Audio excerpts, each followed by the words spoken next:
நம்மோடு தொலைபேசி வாயிலாக இணைந்திருக்கிறார் பேராசிரியர் திரு கருணானந்தம் அவர்கள். சார் வணக்கம்.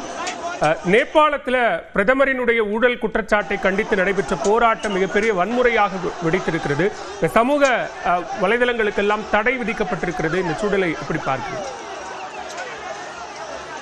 இது தெற்காசிய நாடுகளில் முதல்ல ஸ்ரீலங்கால துவங்கிச்சு, பங்களாதேஷ் வந்தது. இப்போ மூன்றாவது முறையை நம்ம பார்க்குறதுல நேபாளத்தை கொண்டு இந்த முறை குறித்து கொஞ்சம் ஆழமான புரிதல் தேவைப்படணும்னு நினைக்கிறேன். அதுக்காக ஆய்வுகள் வேணும். ஏன்னா ஒரு இருக்கிற அரசை எதிர்த்து நடத்துறாங்க, ஊழல்னா பெரும்பாலும் ஆரம்பிக்கிறாங்க, இல்லை பொருளாதார கணக்கில் சொல்றாங்க.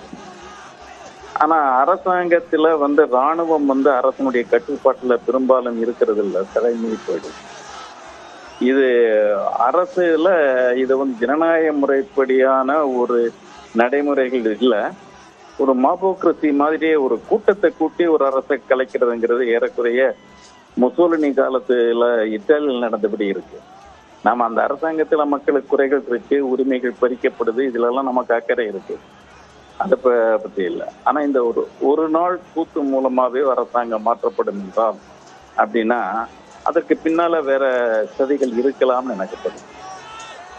அது அரசிலேயே அரசுக்கு எதிரான நடவடிக்கைகள் இருக்கு, அவங்க இணைஞ்சிருக்காங்கன்னு பொருள். அது மிக்க நன்றி திரு கருணானந்தம். இணைப்பில் கருத்துக்களை பகிர்ந்து கொண்ட மிக்க நன்றி.